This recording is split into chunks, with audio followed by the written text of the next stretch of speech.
When people imagine the greatest empires in history, they picture constant noise, crowded streets, shouting markets, marching armies, endless movement.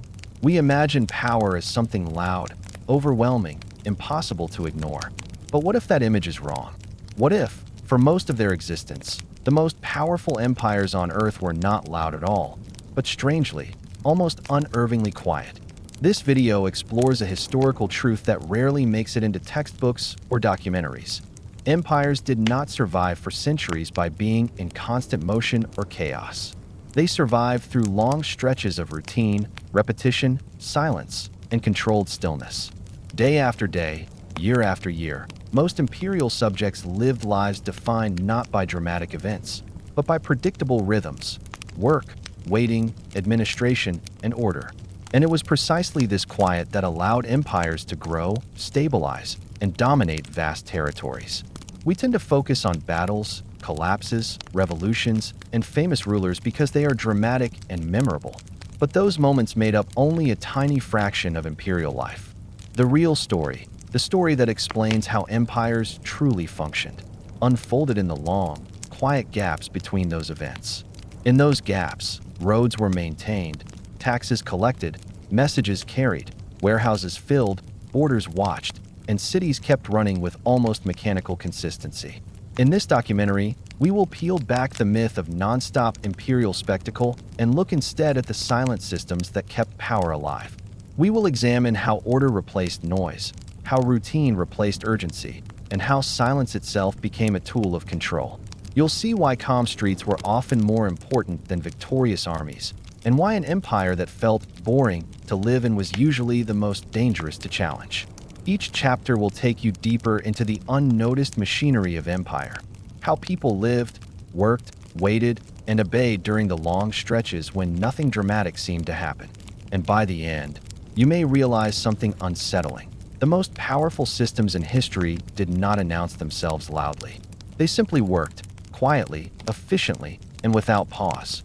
If this perspective surprises you, stay with us until the end. The details you're about to hear will change how you see ancient power forever. And if you enjoy slow, deeply researched historical storytelling that uncovers what most people overlook, take a moment to like the video, subscribe to the channel, and share your thoughts in the comments. Your support helps keep these long-form explorations alive, and your curiosity is what drives this series forward. Now, let's begin where empire truly lived, not in moments of chaos, but in the quiet that filled most of its days. For most people living inside a great empire, history did not feel dramatic. It did not arrive with noise, urgency, or spectacle. It arrived quietly, early in the morning, in the form of routine. The day began much like the day before, and much like the day that would follow. This was not a failure of imagination or a lack of ambition. It was the deliberate design of imperial power. Empires did not last because something extraordinary happened every day. They lasted because almost nothing extraordinary happened at all. To understand this, we must step away from the way history is usually presented. The popular version of empire focuses on turning points, expansions, collapses, famous leaders, and sudden change. But these moments were rare. They were interruptions. The true nature of empire was defined by long periods of stability, repetition, and silence. That silence was not empty. It was full of systems quietly doing their work. Consider the vast territories controlled by the Roman Empire. From distant provincial towns to the center of administration, daily life followed a pattern that barely changed over decades. Roads were used every day, not for dramatic processions, but for ordinary transport. Officials wrote reports, not proclamations. Workers repaired infrastructure, not monuments. The empire's strength lay in how unremarkable most days felt to the people living within it. Silence was a sign that the system was working. In functioning imperial centers, quiet was not accidental. It was cultivated. Administrators aimed to eliminate unpredictability. Markets opened at known hours. Taxes were collected on schedules that rarely shifted. Documents were copied in standard formats, using standardized language. Even the layout of towns encouraged routine movement rather than spontaneous gathering. The goal was not excitement, but continuity. Noise often signaled disruption. Quiet signaled control. This pattern appears again and again across history. In East Asia, the Han Dynasty governed millions of people through systems that prized regularity above all else. Written instructions moved slowly but steadily through official channels. Local administrators were expected to maintain calm environments where change occurred gradually, if at all. For most inhabitants, the empire was not experienced as a distant ruler issuing commands, but as an invisible framework that shaped daily life without announcing itself. What made these systems powerful was not forceful presence, but constant availability. The empire did not need to speak loudly because it was always there. Its rules were known. Its expectations were understood. Its rhythms became internalized. Over time, people adjusted their behavior not because they were reminded to do so, but because it felt natural. Quiet systems create habits. Habits create stability. In imperial cities, silence had a specific texture. It was not absolute stillness. It was a low-level hum of predictable activity. Footsteps on stone paths. The scratching of writing tools on parchment or bamboo slips. The steady movement of goods through warehouses. The opening and closing of doors at regular times. This kind of sound blended into the background until it stopped registering as sound at all. When nothing interrupted this rhythm, people rarely questioned the system behind it. This is why periods of imperial stability feel strangely empty in historical records. Chroniclers had little to report when things worked as expected. No sudden changes meant no stories worth telling, at least by traditional standards. Yet these were often the longest and most important phases of imperial existence. They were the years when populations grew, trade expanded, and infrastructure quietly matured. Empires were built less on moments of action and more on long stretches of patience. Administrative silence played a key role here. Orders did not constantly change. Laws were not rewritten every year. Once a system proved effective, it was preserved with minimal alteration. This reduced confusion and reinforced trust in predictability. People knew what tomorrow would look like because yesterday looked the same. That predictability reduced anxiety. Reduced anxiety reduced resistance. Reduced resistance allowed power to operate almost invisibly. In many regions, imperial presence was felt more through absence than action. As long as roads remained open, food arrived on time, and disputes were resolved through familiar channels, there was little reason for daily life to feel tense or uncertain. Authority did not need to remind people of itself. It existed in the background, quietly shaping outcomes without drawing attention. This was not a passive process. Maintaining quiet required constant effort. Records had to be updated. Supplies had to be counted. Boundaries had to be monitored. Communication networks had to function without interruption. The reason this work appears invisible in history is because it succeeded. Silence, in this context, was the sound of success.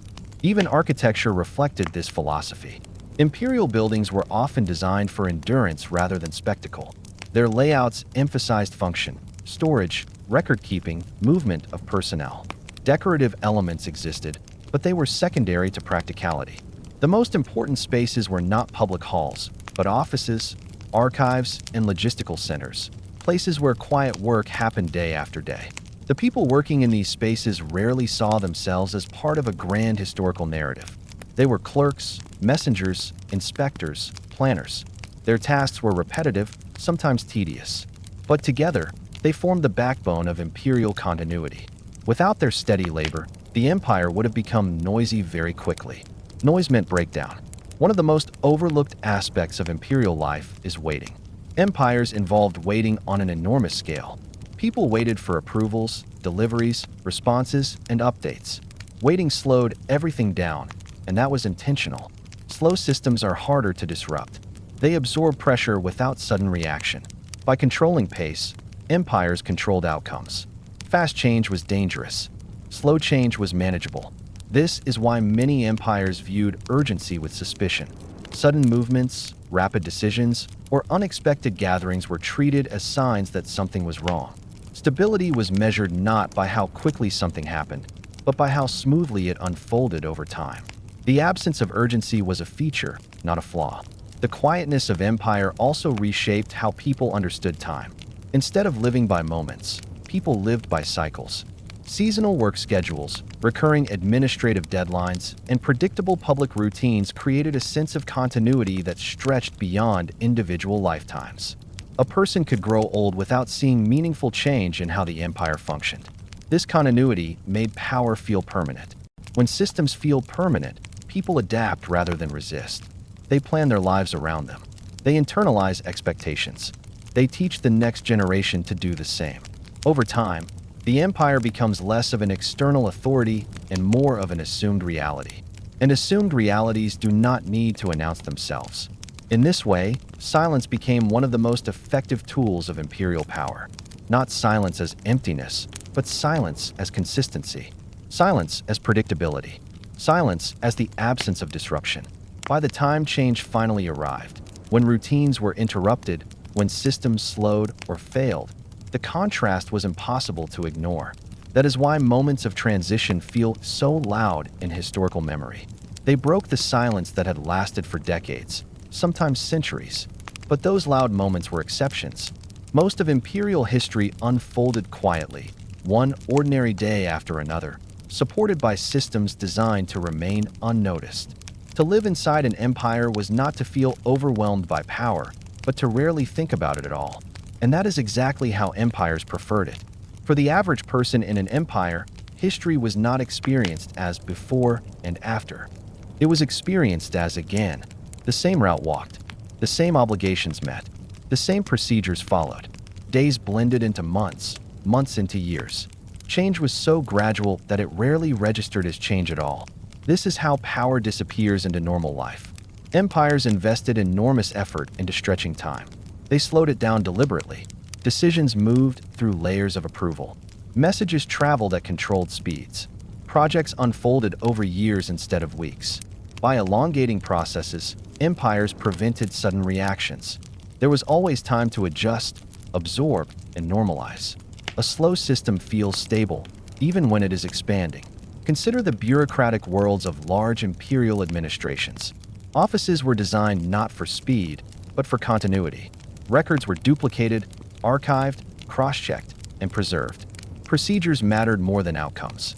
A request denied correctly was preferable to a request approved incorrectly. Efficiency was secondary to consistency. From the inside, this felt tedious. From above, it was protective. Quiet also reshaped social expectations. People learned what behavior blended into the background and what behavior attracted attention. Attention was rarely desirable. It brought delays, inspections, and uncertainty.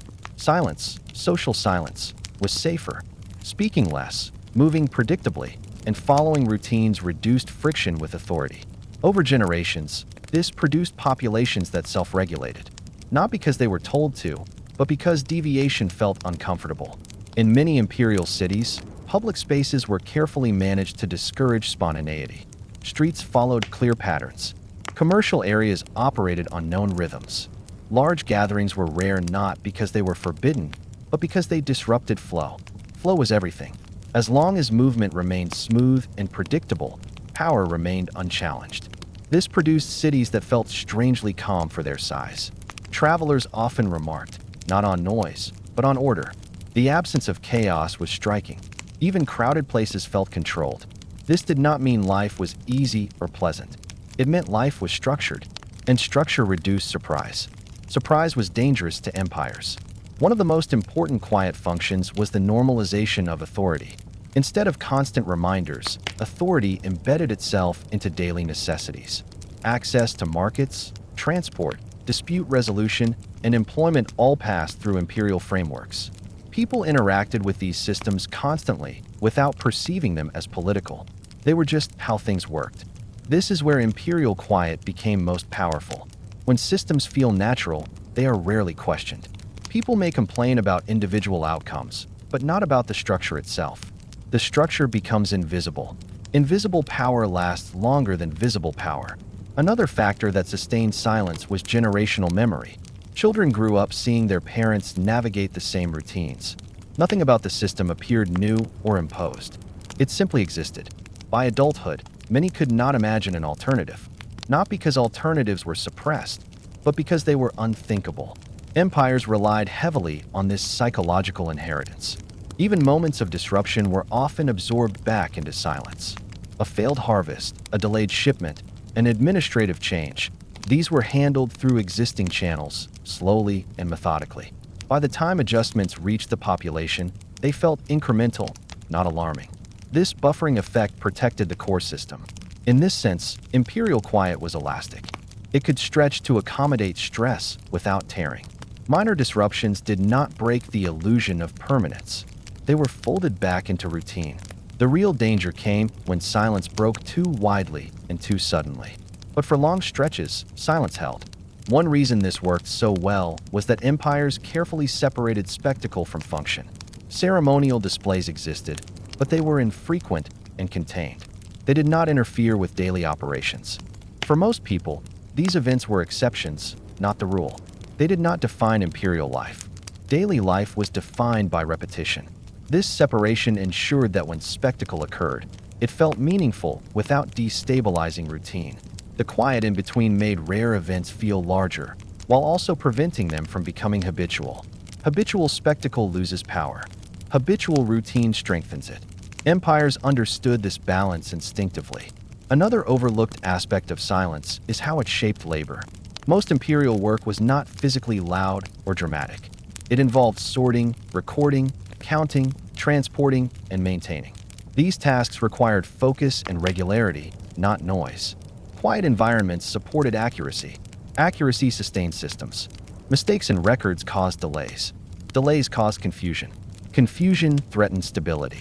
Silence reduced mistakes by encouraging attention and minimizing interruption.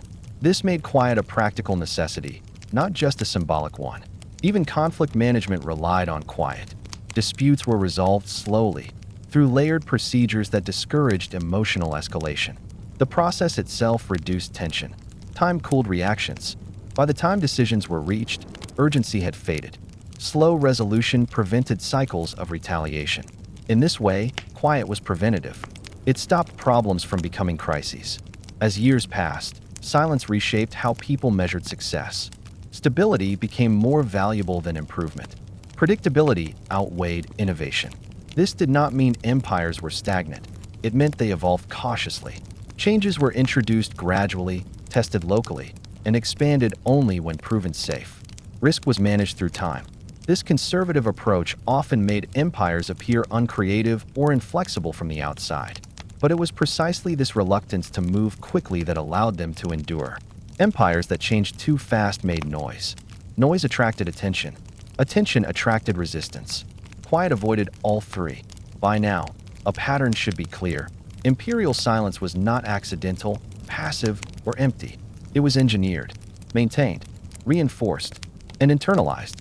The most remarkable outcome of this silence is that people rarely describe themselves as living inside something vast or powerful. They describe their lives in small terms: local, routine, familiar. The empire existed above and beyond daily perception. And when power is not felt, it is rarely challenged. Only when silence failed, when routines collapsed, delays multiplied, and unpredictability spread, did people suddenly notice the system around them. At that moment, everything felt loud, not because sound increased, but because certainty vanished. That contrast is why history remembers collapse so vividly. But collapse was rare compared to continuity. Most of the time, empires were quiet not because nothing happened, but because everything happened as expected. And that expectation, the belief that tomorrow would look like today, was the deepest foundation of imperial power. When we think about imperial power, we often imagine armies, borders, and visible authority. Yet the true strength of most empires lay not in what people saw, but in what they rarely noticed. Silence was not merely a social condition. It was built into the physical and administrative infrastructure of empire. Roads, storage systems, communication routes, and administrative centers were all designed to function quietly, reliably, and without drawing attention to themselves. This silent infrastructure allowed empires to operate continuously, even when leaders changed or distant events unfolded beyond the awareness of ordinary people. One of the clearest examples of this can be seen in the Roman Empire, where infrastructure was less about spectacle and more about endurance. Roman roads were not dramatic constructions meant to impress local populations on a daily basis. Once built, they blended into the landscape and became part of everyday movement. Merchants used them. Messengers relied on them. Officials traveled them without ceremony. Their effectiveness came from their consistency, not their appearance. A road that required attention every day was a failed road. A road that disappeared into routine was a successful one. This principle applied far beyond transportation. Storage facilities, for example, were essential to maintaining calm. Grain reserves, supply depots, and distribution centers operated quietly in the background, absorbing fluctuations in production and demand. When food arrived on time, no one noticed the system that made it possible. When shortages occurred, suddenly the silence broke. Empires understood that preventing noise was often easier than suppressing it after the fact, so they invested heavily in invisible buffers that stabilized daily life. Communication systems followed the same logic. Messages moved steadily, not urgently. There was rarely a sense of immediacy in imperial communication, and that was intentional. Speed created pressure. Pressure created mistakes. By regulating the pace of information, empires ensured that decisions were made within controlled frameworks. A delayed message could be frustrating, but it was predictable. Predictability mattered more than speed. In large administrative centers, silence was almost a requirement. Records had to be maintained accurately over long periods of time. This demanded environments where concentration could be sustained.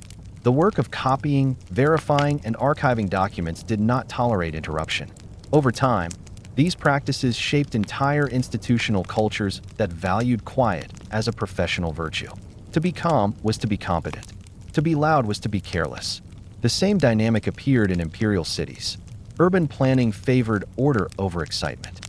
Streets were laid out to manage flow rather than encourage gathering. Commercial activity was organized spatially to minimize disruption. Even the placement of workshops and markets reflected an awareness that noise needed to be contained. The goal was not to eliminate activity, but to distribute it in a way that prevented chaos. A city that sounded calm felt stable, even if thousands of transactions occurred every day. This careful control of space extended into domestic life as well. Housing patterns reinforced predictability. Neighborhoods developed rhythms that rarely changed. People knew when activity peaked and when it subsided. Over time, these patterns reduced the emotional intensity of daily existence. Life felt manageable. Manageable lives do not seek disruption. Empires also relied on silence to maintain psychological distance between authority and population. When power is constantly visible, it invites comparison and evaluation. When power recedes into systems, it becomes abstract. Most people living under imperial rule did not interact with rulers directly. They interacted with processes, forms, schedules, inspections, requirements. These interactions felt administrative rather than political. Authority became procedural. This procedural experience of power was crucial. Procedures do not argue. They do not debate. They simply operate. When people encounter procedures daily, they adapt rather than resist. Resistance requires a clear target. Silence removes that target. Across different regions and periods, this pattern repeats. In East Asia, long-lasting imperial administrations emphasized standardized processes that operated independently of individual personalities. The Han Dynasty relied on carefully structured bureaucratic routines that made governance feel continuous even during leadership transitions. From the perspective of ordinary people, the empire did not change when a ruler changed. Taxes were still collected. Records were still kept. Infrastructure still functioned. Silence bridged moments of potential instability. This continuity had a profound effect on how people understood authority. It was no longer associated with specific individuals, but with the persistence of order itself. When order feels permanent, it is rarely questioned.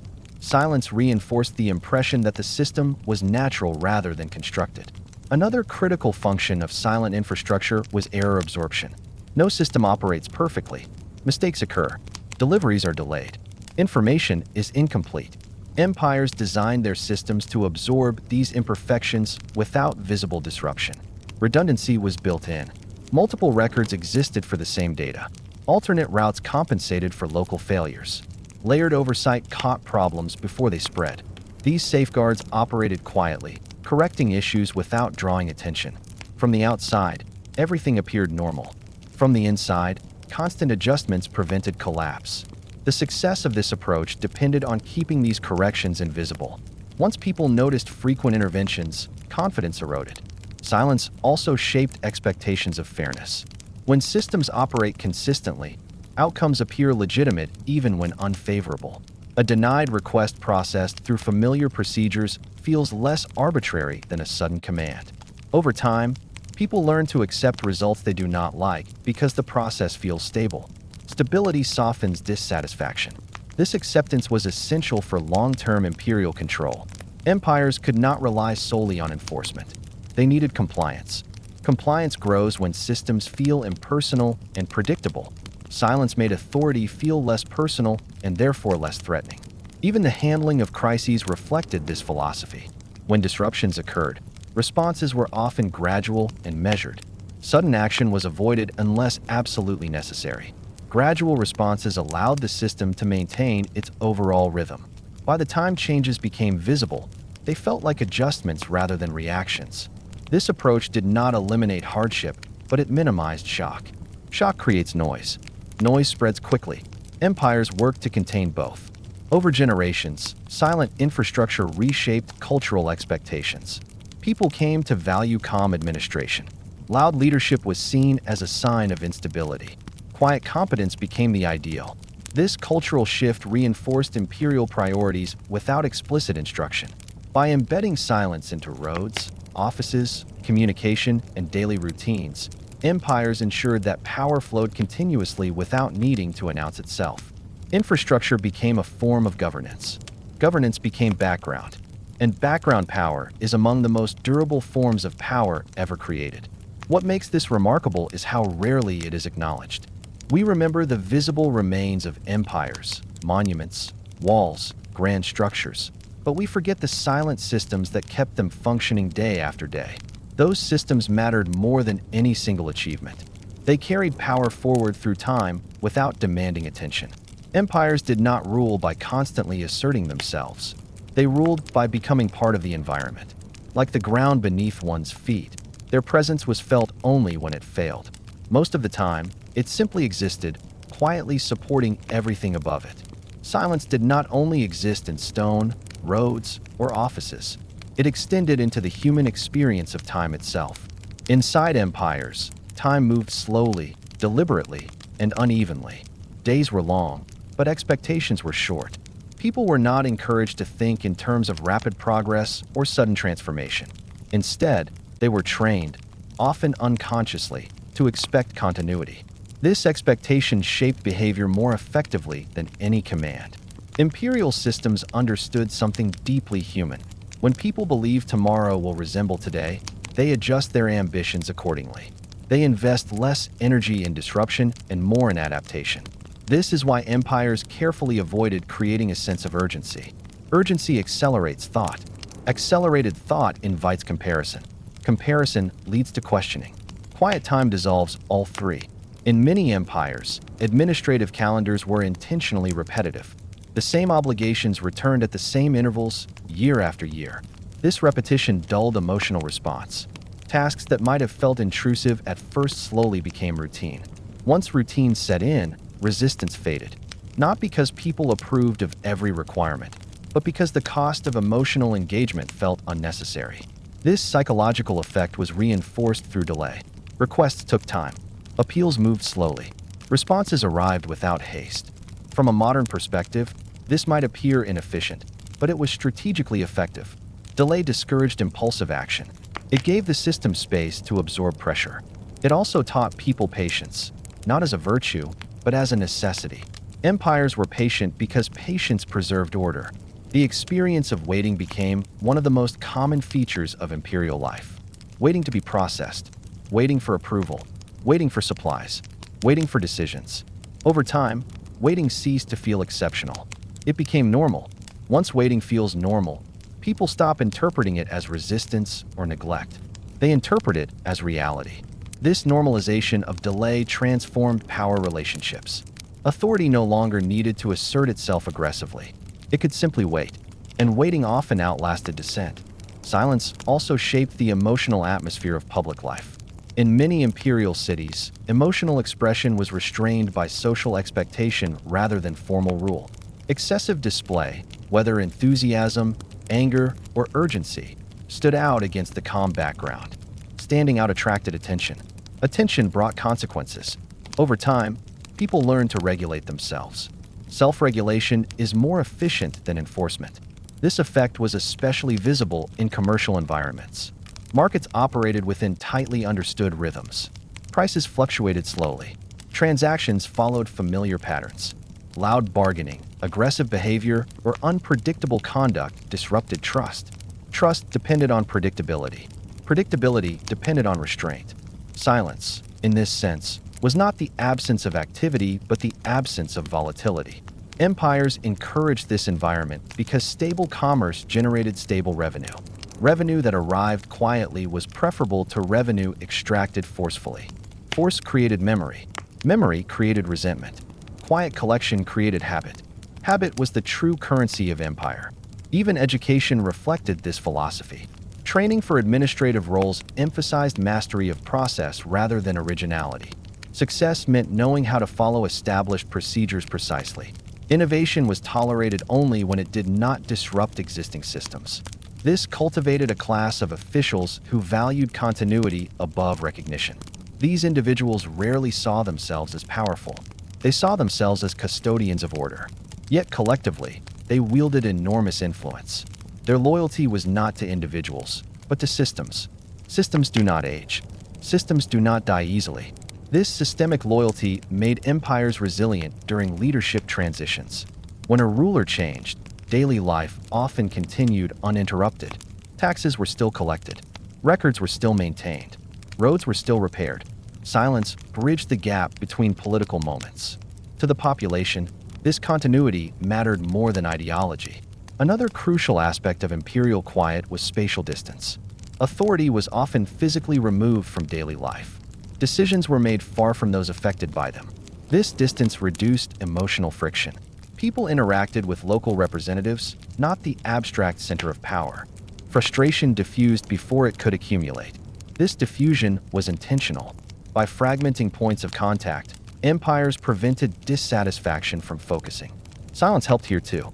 Complaints rarely echoed far. They were absorbed locally, processed slowly, and resolved quietly if at all. Empires also benefited from the fact that silence reduced narrative. When nothing dramatic happens, stories fade. Without stories, collective identity weakens. People focus on personal survival rather than shared opposition. Silence fragments attention.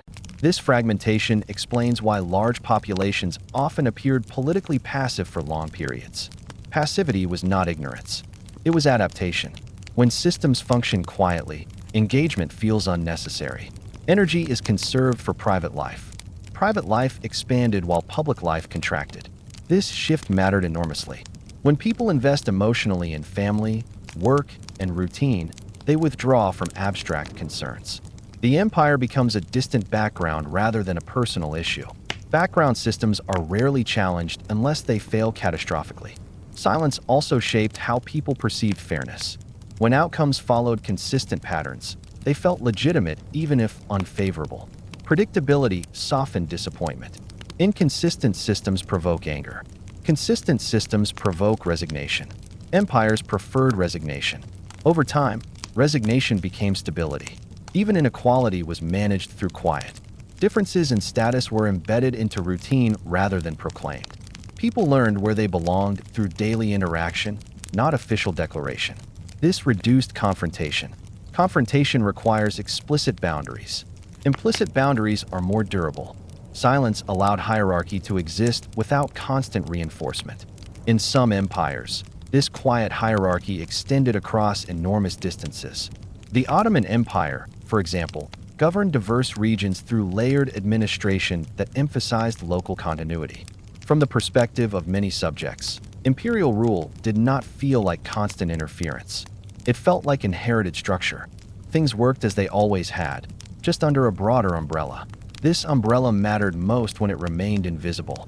The danger for any empire came when silence began to fracture, when delays grew unpredictable, when routines broke, when infrastructure failed visibly. These disruptions transformed background systems into foreground problems. Suddenly, people noticed the empire, not because it had changed, but because it could no longer hide. Until that point, silence did the work of power. It kept systems operating without drawing attention. It shaped expectations without instruction. It reduced resistance without confrontation. This is why the quiet periods of empire were not empty or irrelevant. They were the core. They were the condition that made everything else possible. Empires were not sustained by constant action, but by long stretches of controlled stillness. In that stillness, power matured, embedded itself, and became difficult to imagine without. Most people living under empire did not feel history happening. They felt life continuing. And as long as life continued predictably, the empire endured. One of the most striking truths about large empires is that millions of people lived and died within them without ever feeling that they were participants in something vast. From the inside, empire rarely felt grand.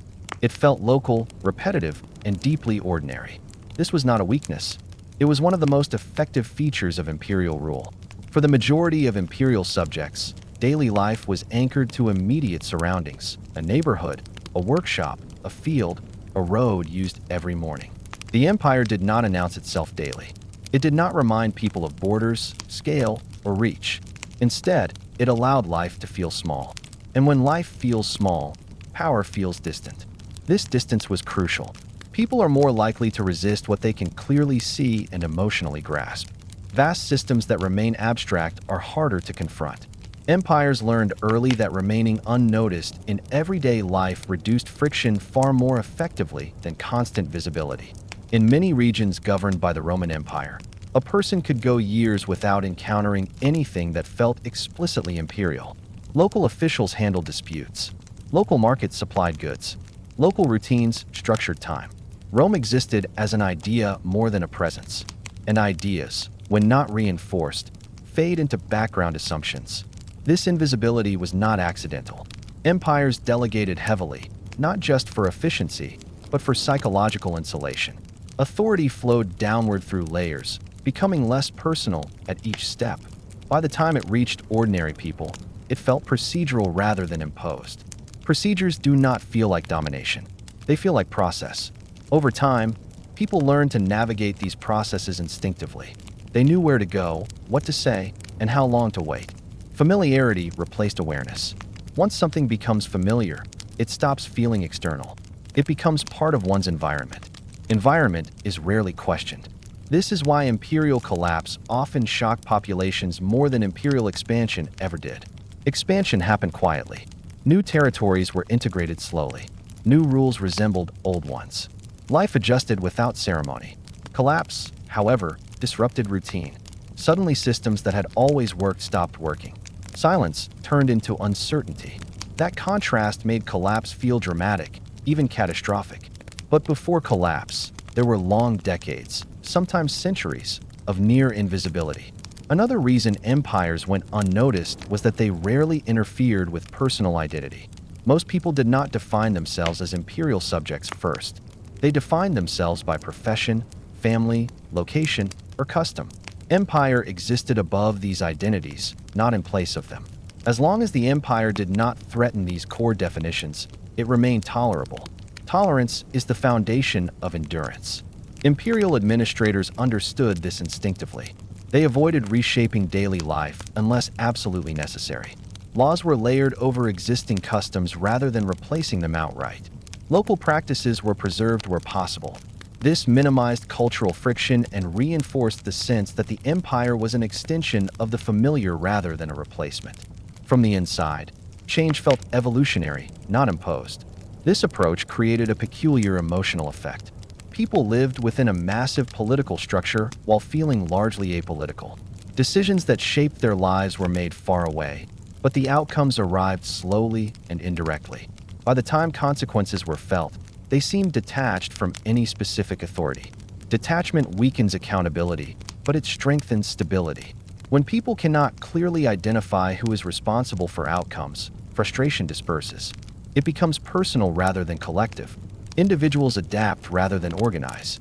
Silence plays a critical role here by preventing shared moments of realization. Shared realization creates momentum. Silence dissolves it. Even language contributed to this invisibility. Administrative terms were technical, repetitive, and unemotional. They did not invite passion. They invited compliance.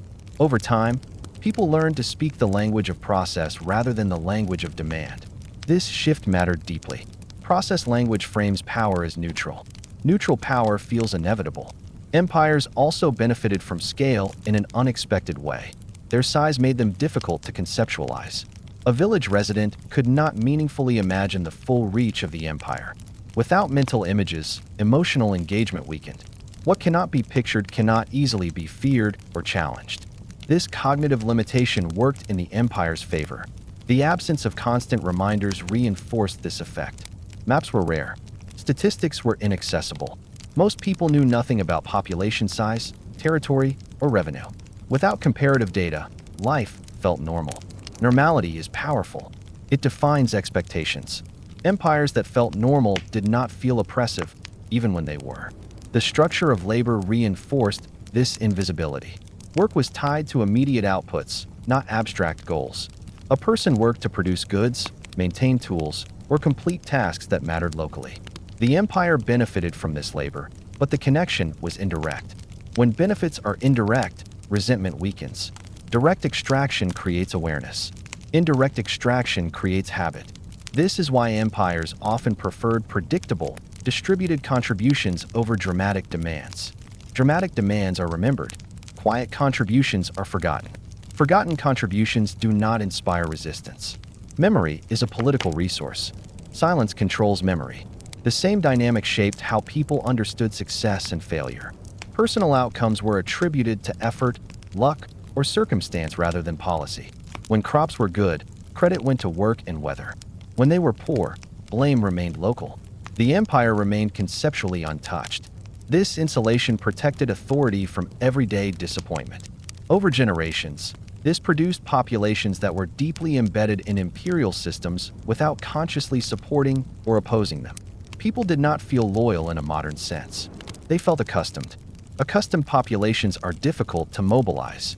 Mobilization requires disruption of routine. Empires worked tirelessly to prevent such disruption.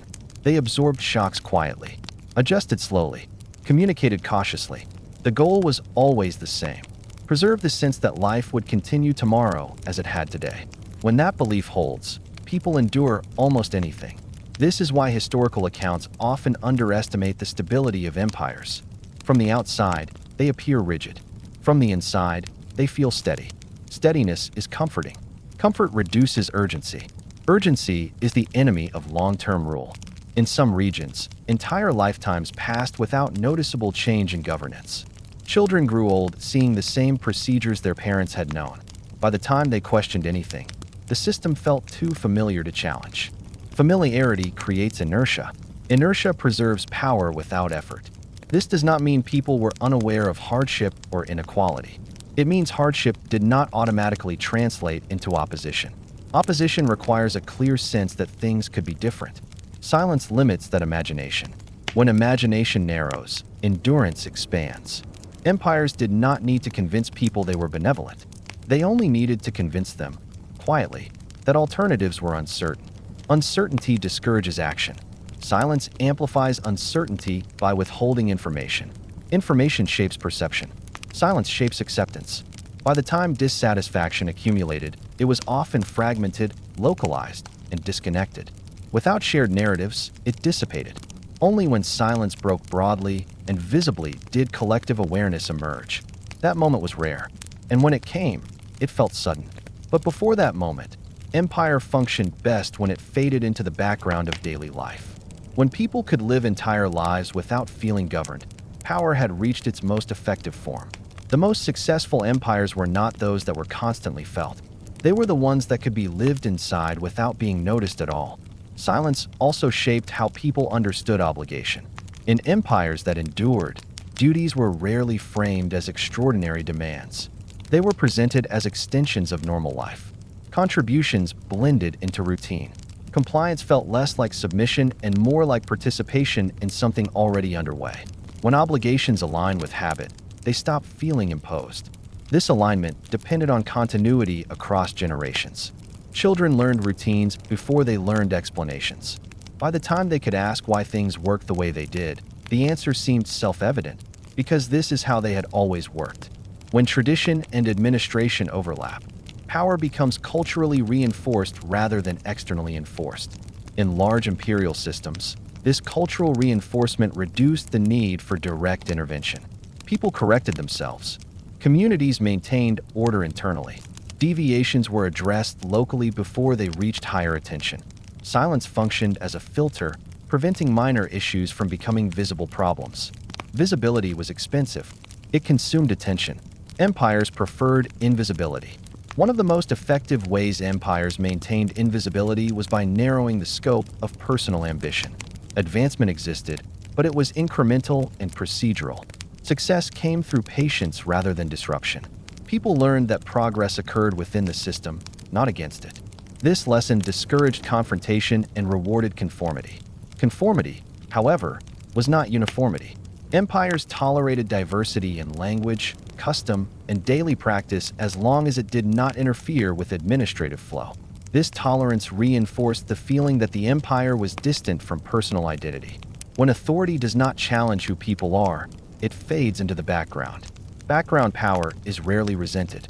In some regions, imperial presence was felt primarily through absence. There was no constant oversight, no daily reminder of rule. As long as obligations were met, people were left alone. This created a psychological bargain, compliance in exchange for autonomy. Autonomy within limits felt like freedom, even when boundaries were firm. This bargain explains why many imperial subjects did not experience their lives as constrained. Constraints were predictable. Predictable constraints feel manageable. Unpredictable freedom feels risky. Silence reduced perceived risk. Another subtle effect of silence was the erosion of collective memory. Without frequent dramatic events, stories faded. Grievances lost their sharpness. Without reinforcement, even strong emotions dull over time.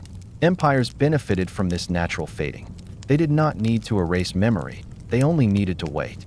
Waiting was one of the empire's greatest strengths. As time passed, silence reshaped expectations of leadership. Leaders were judged less by vision and more by stability. A ruler who preserved routine was valued more than one who promised change. Change threatened the quiet equilibrium that people depended on.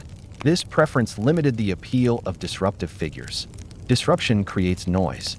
Noise invites scrutiny. Empires that survived longest understood that scrutiny was dangerous. Attention concentrated power and opposition in the same space. Silence dispersed both. When attention is scattered, coordination becomes difficult. Coordination is the seed of transformation. Silence also affected how people perceive justice. Fairness became associated with consistency rather than equity. Outcomes did not need to be ideal. They needed to be familiar.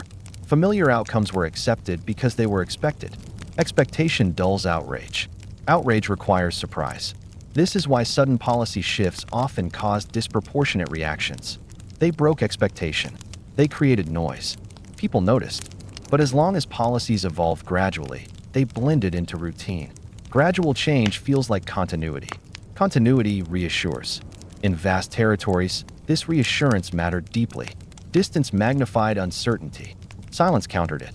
When distant regions experienced the same routines year after year, they felt connected through predictability rather than communication. Shared rhythm replaced shared identity. Shared rhythm is powerful because it does not require agreement. Empires also relied on the fact that silence limited comparison. Without clear information about conditions elsewhere, people evaluated their lives locally. Local evaluation rarely produced collective dissatisfaction. Comparison requires data. Silence restricts data.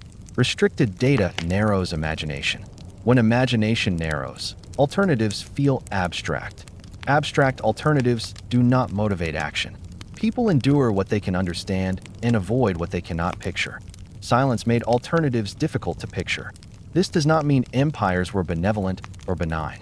It means they were effective. Effectiveness does not depend on approval. It depends on manageability.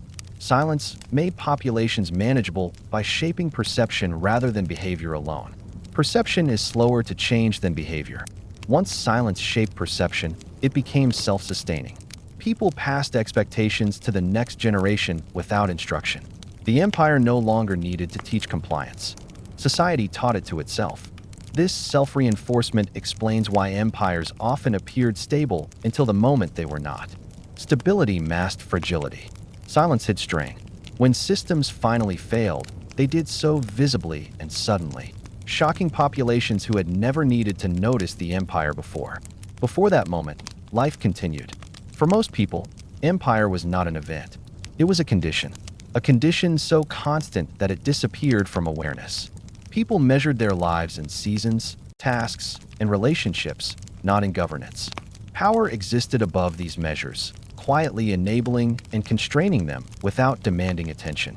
That is the paradox of enduring empires. They ruled most effectively when they were least felt. They shaped lives not through constant assertion, but through absence, through routine, through silence. And when millions can live entire lives without noticing who governs them, power has reached its most refined form. Silence sustained empires for long stretches, but it also carried information. To those who understood imperial systems, changes in quiet were signals, subtle at first, then unmistakable. The absence of noise had meaning, but so did its disturbance. When routines faltered, when delays became irregular, when procedures no longer felt predictable, people sensed something was wrong long before any dramatic event occurred. Empires were most vulnerable not during moments of noise, but during moments when silence changed character. For generations, quiet had meant reliability. It meant tomorrow would resemble today. When that expectation weakened, anxiety replaced comfort. Anxiety does not need speeches or announcements to spread. It travels through small disruptions, a delayed delivery that used to arrive on time, an official response that takes longer than usual, a familiar process that suddenly requires explanation. These are not dramatic failures, but they are perceptible ones. Imperial systems depended on consistency more than perfection. Small failures were tolerable as long as they were familiar. Unfamiliar failures broke trust. This is why declining empires often appeared stable right up until they did not. From a distance, structures still stood. Offices still functioned. Titles were still used. But inside, the rhythm had changed. Silence became uneven. Predictability eroded. People noticed not because power disappeared, but because it stopped behaving as expected. In the Roman Empire, later centuries were marked by exactly this kind of shift. Administrative systems remained in place, but responses slowed unevenly. Some regions experienced delays, others did not. Procedures became inconsistent. Local officials improvised more frequently. Improvisation introduced variation, and variation drew attention. Attention had long been suppressed by routine. Once attention returned, questions followed. Empires tried to restore silence through reinforcement, but reinforcement often produced the opposite effect. Efforts to reassert control drew visibility to systems that had previously operated unnoticed. Visibility invited scrutiny. Scrutiny exposed weakness. The quiet that once protected authority now magnified its absence. This transition was psychologically destabilizing. People who had never needed to think about governance were suddenly forced to. The mental effort required to reassess familiar structures created stress. Stress encouraged conversation. Conversation created shared awareness. Shared awareness broke isolation. Isolation had been the empire's greatest ally. As silence fractured, memory returned. Past grievances resurfaced. Comparisons emerged. People began to notice differences between regions, outcomes, and expectations. What had once felt natural began to feel contingent. Contingency undermines inevitability. Once inevitability disappears, endurance weakens. Importantly, this process did not begin with rebellion. It began with observation. People noticed changes in pace, tone, and reliability. They noticed inconsistency. Inconsistency is louder than failure because it disrupts expectation without explanation. Empires that lasted longest attempted to respond by restoring routine rather than imposing novelty. They standardized procedures again, reaffirmed schedules, rebuilt predictability. Sometimes this worked. Sometimes it did not. The effectiveness depended on how deeply silence had been disrupted. In some cases, silence could not be restored because the conditions that supported it had changed. Expansion strained systems. Complexity increased administrative load. Communication lagged. Infrastructure aged. What had once been absorbed quietly now accumulated visibly. Visibility was the beginning of the end. Another danger emerged when silence ceased to feel neutral and began to feel suspicious. When people sense that information is missing, silence becomes unsettling rather than comforting. This shift changes behavior. Instead of adapting quietly, people seek explanation. Seeking explanation generates movement. Movement generates noise. Noise spreads faster than order. At this stage, empires often misread the problem. They treated noise as the cause rather than the symptom. Suppressing expression addressed surface effects but ignored underlying instability. True stability had always depended on predictable silence, not enforced quiet. Enforced quiet feels different. It is tense. It is noticed. It lacks the ease of routine. This distinction mattered enormously. Empires that confused the two accelerated their decline. By trying to silence symptoms, they amplified attention. Attention concentrated dissatisfaction. Concentrated dissatisfaction transformed perception. Once perception changed, restoration became nearly impossible. Yet it is important to understand that this breakdown was gradual. It unfolded over years, sometimes decades. Most people did not wake up one day believing the empire had failed. They adjusted again and again, hoping routines would return. Hope delayed action. Delay prolonged endurance. Even in decline, silence lingered. This lingering silence explains why imperial collapse often appears sudden in historical narrative. The groundwork had been laid quietly. When change finally became undeniable, it seemed abrupt only because previous signals had been subtle. Silence masked deterioration until it could no longer do so. Understanding this pattern reshapes how we interpret imperial history. Decline was not a single event. It was a long distortion of routine. Power did not disappear, it became unreliable. Reliability had been its core strength. When reliability vanished, authority followed. What is most striking is how rarely people sought dramatic alternatives during this process. They did not rush toward transformation. They waited. Waiting had always worked before. This instinct prolonged systems beyond their functional lifespan. Habit outlasted effectiveness. Only when silence fully collapsed, when unpredictability became constant, did collective response emerge. At that point, change felt unavoidable rather than chosen. The empire was no longer something that could be lived inside unnoticed. It demanded attention, and attention was its undoing. The quiet that had once sustained power now exposed its absence. Empires were built on silence, but they could not survive its distortion. The same stillness that concealed strength also concealed weakness. When weakness surfaced, it did so without warning because warning had always been quiet. And so, the end of empire was rarely announced. It was noticed, slowly, unevenly, and too late. As imperial silence weakened, the most dangerous transformation was not chaos, but confusion. Confusion crept in quietly, disguised as minor inconvenience. People did not immediately interpret irregularity as failure. Instead, they tried to explain it away. A delayed response was blamed on distance. A missing record was blamed on human error. A broken routine was seen as temporary. This instinct to rationalize disruption allowed declining systems to persist far longer than their effectiveness justified. Empires relied on this instinct. For centuries, silence had trained people to expect that problems would resolve themselves. When something went wrong, the assumption was not that the system had failed, but that it was momentarily strained. This belief bought time. Time slowed reaction. Slow reaction reduced pressure on authority.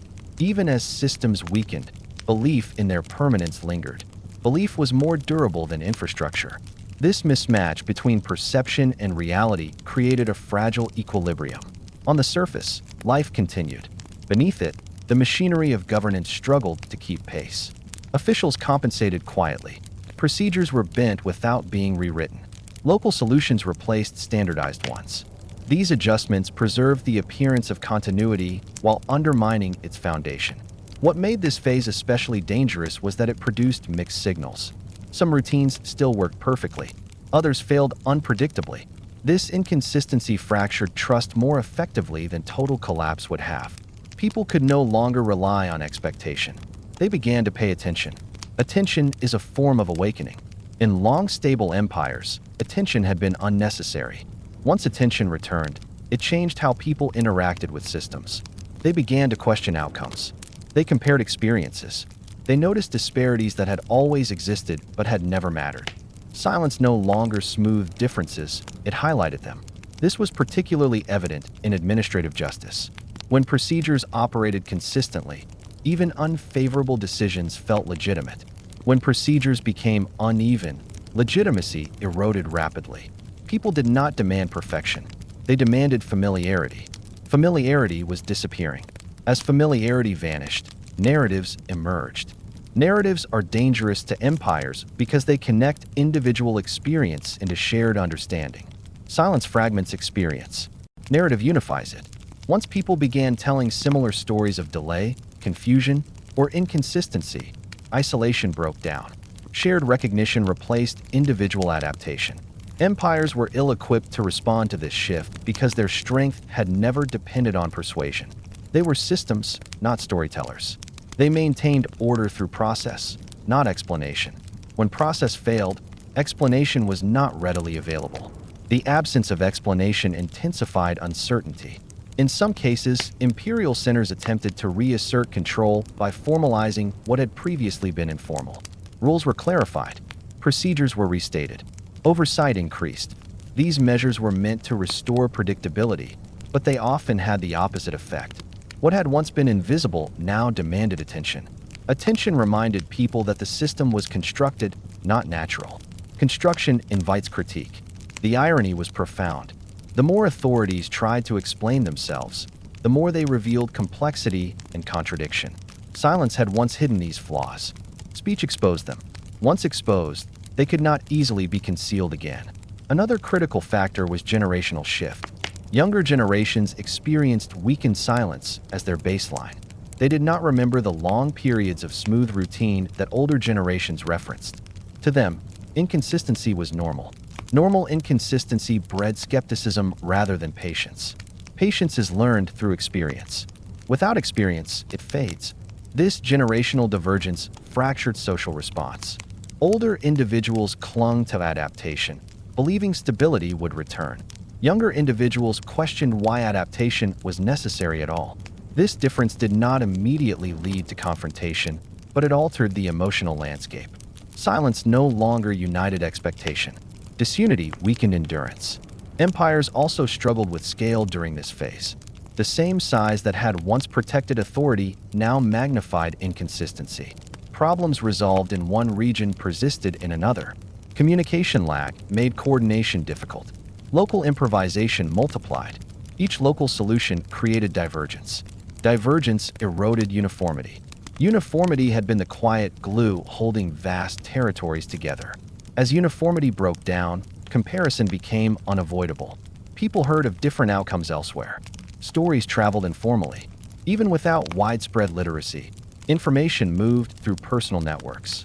These networks bypassed official channels, carrying emotion rather than procedure. Emotion travels faster than instruction. This shift marked a fundamental change in how power was perceived. Authority was no longer a background condition. It became a topic of conversation. Conversation transformed perception from passive acceptance to active evaluation. Evaluation demands criteria. Criteria invite judgment. Judgment undermines inevitability. At this stage, silence did not disappear entirely. Instead, it became selective. Some institutions still operated smoothly. Others failed conspicuously. This uneven silence was unsettling. People no longer knew which parts of the system could be trusted. Uncertainty replaced habit. Uncertainty is exhausting. Exhausted populations become risk-aware. Risk-aware populations consider alternatives. Alternatives do not need to be fully formed to be influential. They only need to exist as possibilities. Silence had once eliminated possibility by limiting imagination. Now imagination returned. This return was slow but irreversible. Empires attempted to manage this by reasserting ritual, symbolism, or authority markers. But symbols without supporting routine ring hollow. Rituals once embedded in stable systems now felt performative. Performance without substance draws scrutiny rather than reassurance. Reassurance requires reliability, not display. The most damaging effect of this phase was the loss of temporal confidence. People could no longer assume continuity. Planning became difficult. Long-term commitments felt risky. When individuals stop planning within a system, they begin planning around it.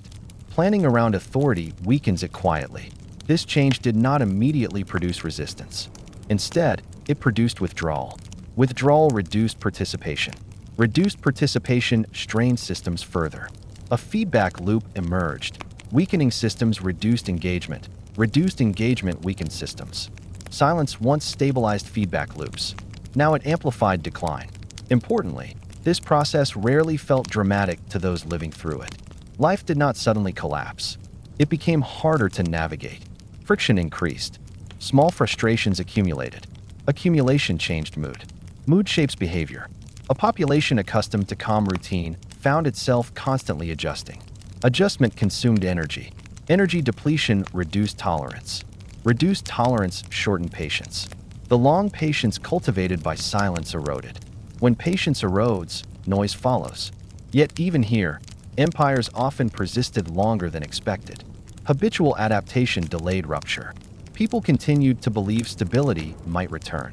This belief was not irrational, it was learned. Silence had always recovered before. This time it did not. The tragedy of imperial decline lies partly in this delay. Systems that once protected endurance now postponed transformation. By the time change became unavoidable, options were limited. The empire could no longer fade into the background.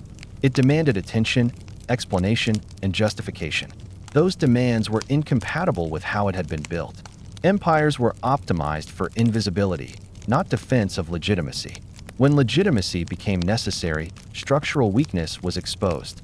Silence had shielded authority from scrutiny, but it had also prevented adaptation to scrutiny.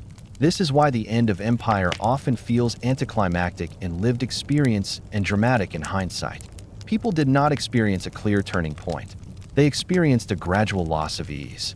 Ease had been the hallmark of effective silence. When ease vanished, power followed. Understanding this phase challenges simplistic narratives of collapse. Empires did not fall because people suddenly rebelled. They declined because silence, once a strength, could no longer perform its function. It stopped soothing uncertainty. It stopped normalizing routine. It stopped hiding strain.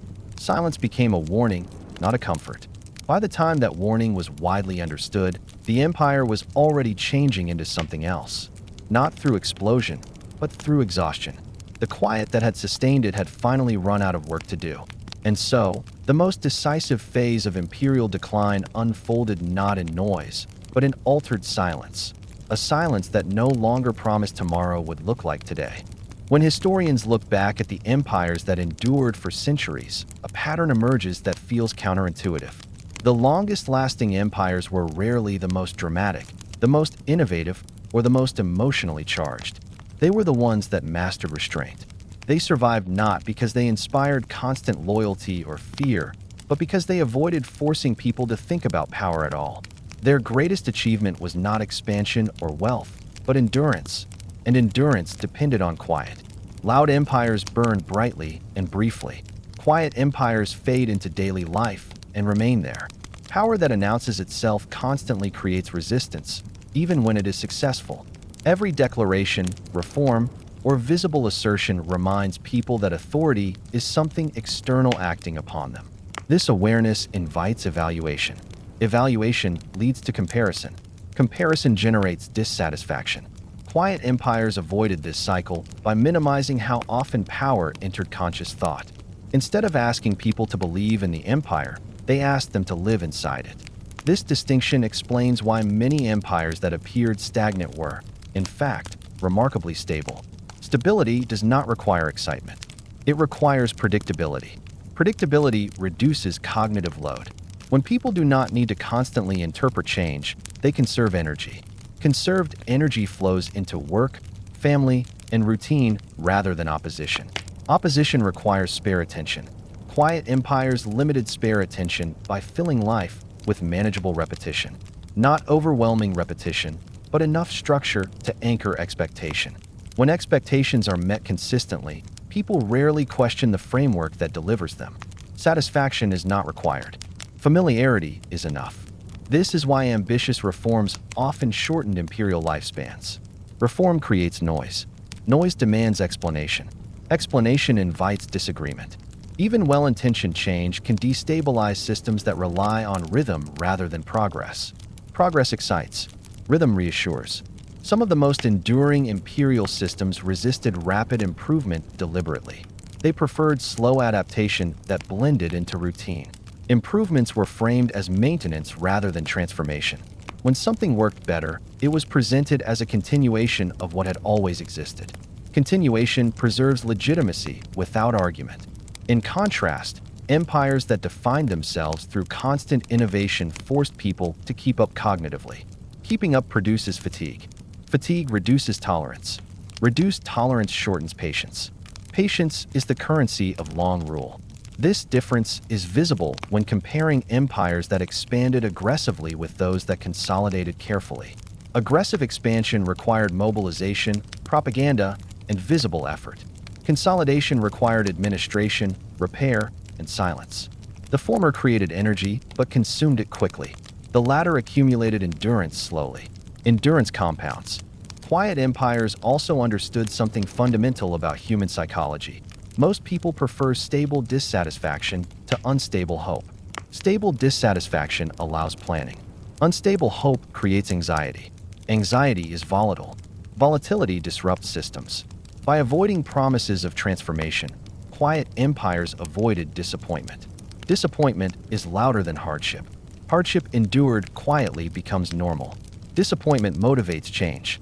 This helps explain why populations often tolerated conditions that, from the outside, appear unbearable. They were tolerable because they were known. Known hardship is less threatening than unknown improvement. Quiet empires normalized limits. Another critical advantage of quiet rule was diffusion of responsibility. When systems operate impersonally, blame becomes difficult to assign. A delay is not someone's fault. It is how the process works. An unfavorable outcome is not injustice. It is procedure. Procedure absorbs resentment. Resentment without a target fades. Empires that relied on charismatic authority or ideological unity could not diffuse responsibility as effectively. When leaders are central, dissatisfaction points upward. When systems are central, dissatisfaction dissipates sideways. Sideways frustration does not accumulate power. This systemic diffusion allowed quiet empires to survive leadership changes with minimal disruption. Leaders came and went. Systems remained. People adjusted without re-evaluating the entire structure. This continuity insulated authority from individual failure. Individuals fail loudly. Systems fail slowly. Slow failure is easier to manage. Quiet empires also benefited from asymmetry of awareness. Authorities understood the system. Most subjects understood only their local interaction with it. This asymmetry prevented coordinated response. Coordination requires shared understanding. Silence prevented that understanding from forming. Silence fragmented experience. Fragmented experience discourages collective action.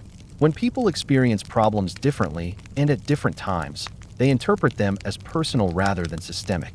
Personal problems are endured privately. Systemic problems inspire movement. Quiet empires ensured problems remained personal. Even when dissatisfaction spread, it spread unevenly. Uneven spread is manageable. Even spread is dangerous. Silence helped maintain unevenness by limiting communication and comparison. Comparison fuels solidarity. Quiet limited comparison.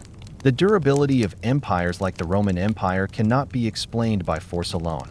Force played a role, but force is expensive and attention-drawing. What mattered more was the ability to let daily life proceed without constant intervention.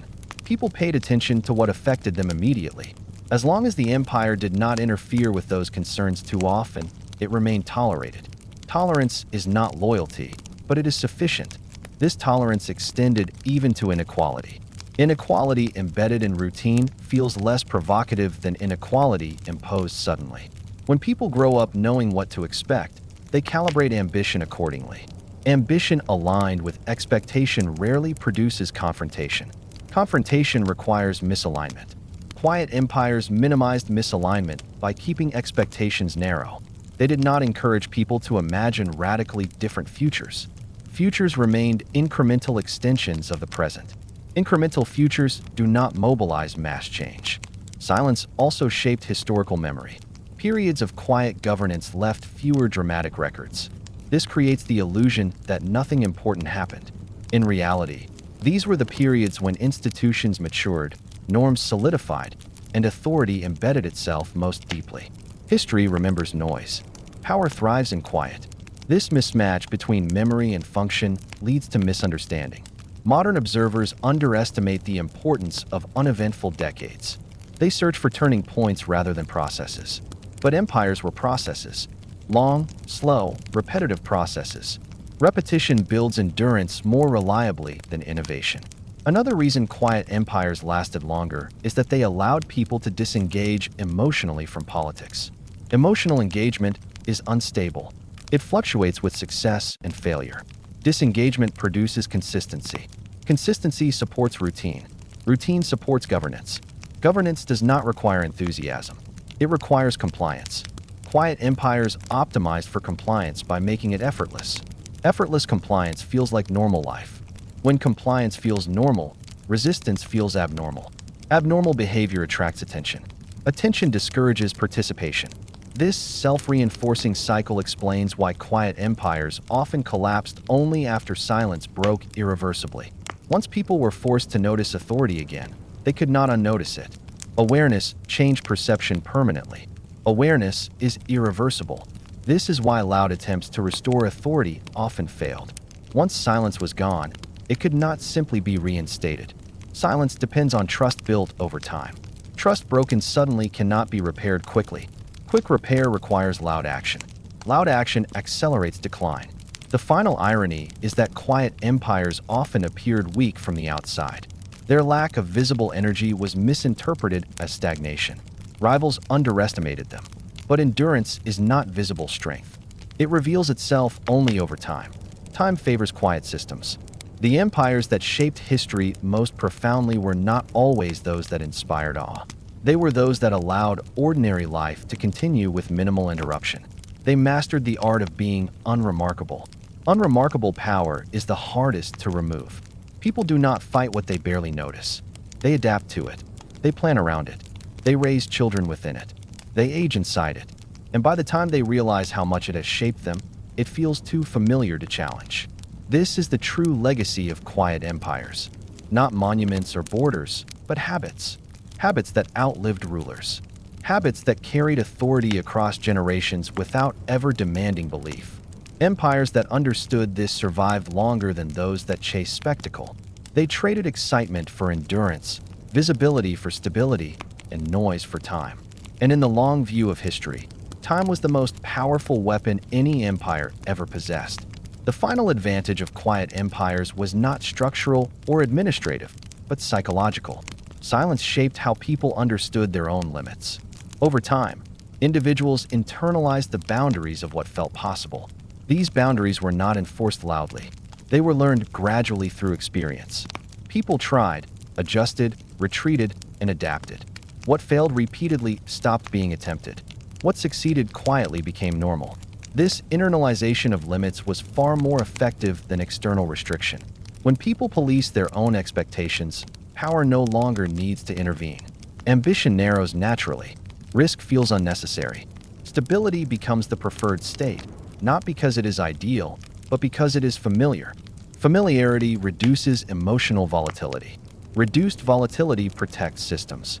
Quiet empires did not suppress dreams directly. They simply made dreaming feel impractical. This effect can be seen most clearly in how people plan their lives. Long-term planning assumed continuity, not transformation. People planned for inheritance, succession, routine advancement, and predictable cycles. They did not plan for systemic change. Planning reflects belief. Belief reflected silence. When entire populations plan within a system rather than beyond it, that system gains enormous resilience. Another overlooked strength of quiet rule was how it managed disappointment. Disappointment is inevitable in any society. What matters is how it is processed. Loud systems frame disappointment as failure. Quiet systems frame it as misalignment with expectation. In the latter, responsibility shifts inward. People adjust rather than protest. Adjustment disperses energy. This does not mean quiet empires eliminated suffering or injustice. It means they distributed suffering in ways that minimized collective response. Hardship experienced individually is endured privately. Hardship experienced collectively becomes political. Silence fragmented experience and prevented synchronization of emotion. Synchronization is dangerous to power. Quiet empires avoided synchronizing emotional peaks. There were no constant calls to unity, no continuous mobilization, no shared moments demanding reaction. Without these moments, people live parallel lives rather than shared ones. Parallel lives rarely converge into collective action. Collective action requires shared time. Silence stretched time unevenly. Different regions experienced strain at different moments. Different professions felt pressure differently. This unevenness prevented alignment. By the time one group reacted, another had adapted. Reaction dissipated. Dissipation preserved endurance. Even when reforms occurred, quiet empires presented them as technical adjustments rather than moral shifts. Technical language dulls emotion. Emotion fuels resistance. By framing change as maintenance, not transformation, authorities reduced its psychological impact. People accept maintenance. They question transformation. This strategy extended to crisis management. When disruptions occurred, explanations emphasized continuity. Language reassured rather than energized. The goal was not to inspire confidence, but to avoid panic. Panic concentrates attention. Silence diffuses it. The most successful empires were experts in diffusion. Diffusion also shaped how people perceived responsibility for the future. Quiet systems discouraged collective visions. There was no shared promise of progress or destiny. Without shared vision, there was no shared disappointment. The future remained vague and incremental. Vague futures do not provoke action. This is one reason quiet empires often appear uninspiring in retrospect. They did not aim to inspire. Inspiration mobilizes. Mobilization disrupts. They aim to persist. Persistence is not dramatic, but it is effective. Over centuries, this approach produced societies deeply accustomed to endurance. Endurance became a cultural value. Change became suspicious. Stability became virtuous. These values reinforced imperial priorities without explicit instruction. Culture became governance. Once governance is embedded in culture, it no longer requires constant reinforcement. People defend the familiar instinctively. Even when systems disadvantage them, they fear disruption more than continuation.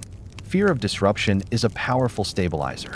This fear explains why many quiet empires did not fall to sudden uprising, but to slow transformation. They eroded rather than collapsed. People adjusted away from them rather than confronting them. Authority faded as relevance diminished. Fade is quieter than fall. Quiet empires were not immune to change. They simply delayed it. Delay allowed systems to adapt, merge, or dissolve gradually. Gradual change preserved social cohesion even as political structures shifted. This gradualism is why many imperial endings are difficult to date precisely. There is no single moment when power disappears. There is a long period when it becomes less central to daily life. People notice less, rely less, and expect less. Expectation defines authority. When expectation diminishes, power loses gravity. Gravity keeps systems together. Silence once provided that gravity by shaping expectation. When silence failed, gravity weakened. Yet even then, the legacy of quiet endured.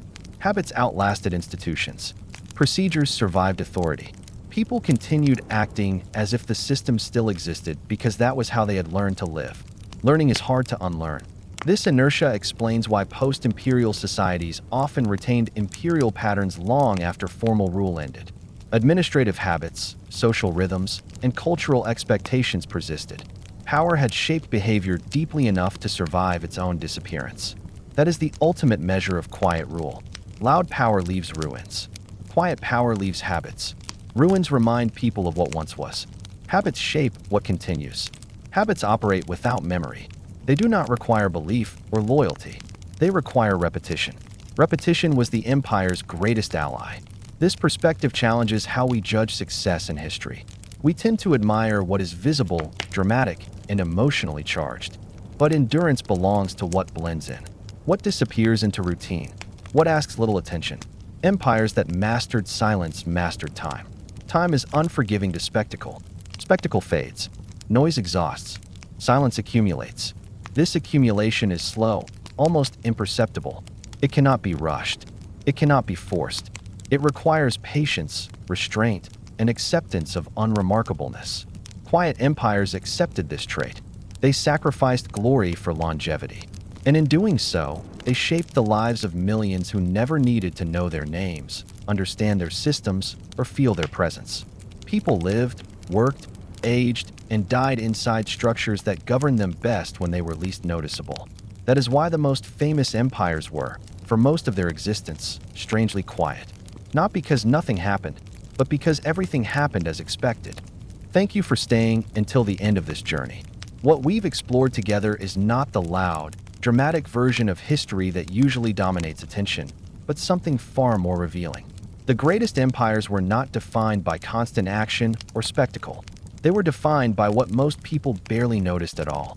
Day after day, year after year, life continued quietly inside systems that worked best when they did not demand attention. This quiet was not emptiness. It was structure. It was routine. It was expectation. It shaped how people planned their lives, how they understood limits, and how they imagined the future.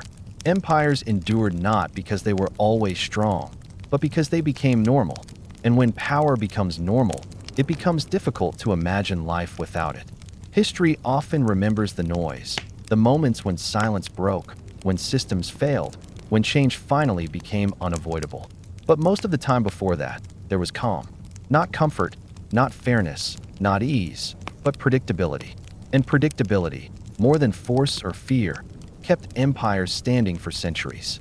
If this perspective made you see history differently, if it made you reconsider what real power looks like, take a moment to support the channel.